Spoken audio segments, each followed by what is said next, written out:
বেলাল বিন রফিকুল ইসলাম আপনি লিখেছেন, আজকে একজন লোককে দেখলাম সিগারেট খেয়ে ওযু না করেই মসজিদে গিয়ে নামাজ পড়ছেন। সিগারেট খেয়ে ওযু না করে নামাজ পড়া কি জায়েজ হবে?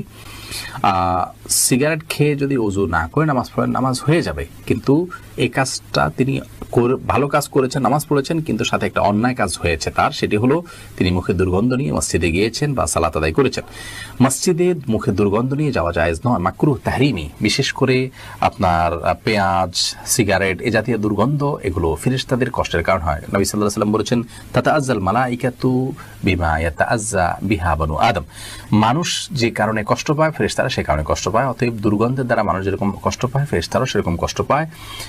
এই জন্য নবী আলাইহিস সালাম কাঁচা পেঁয়াজ ইত্যাদি খেয়ে মসজিদে আসতে নিষেধ করেছেন, অর্থাৎ সেগুলো পরিষ্কার করে তারপরে মসজিদে আসতে বলেছেন। বিধায় কোনো ভাই সিগারেট খেয়ে যদি মুখ পরিষ্কার ভালো করে মুখ দুর্গন্ধ দূর করা ছাড়াই মসজিদে চলে যান, তিনি মসজিদে গিয়ে সালাত আদায় করেছেন, তার সালাত হয়ে যাবে, কিন্তু তিনি সালাত আদায়ের পাশাপাশি একটি অন্যায় করেছেন, ভবিষ্যতে তার সাবধান থাকা উচিত।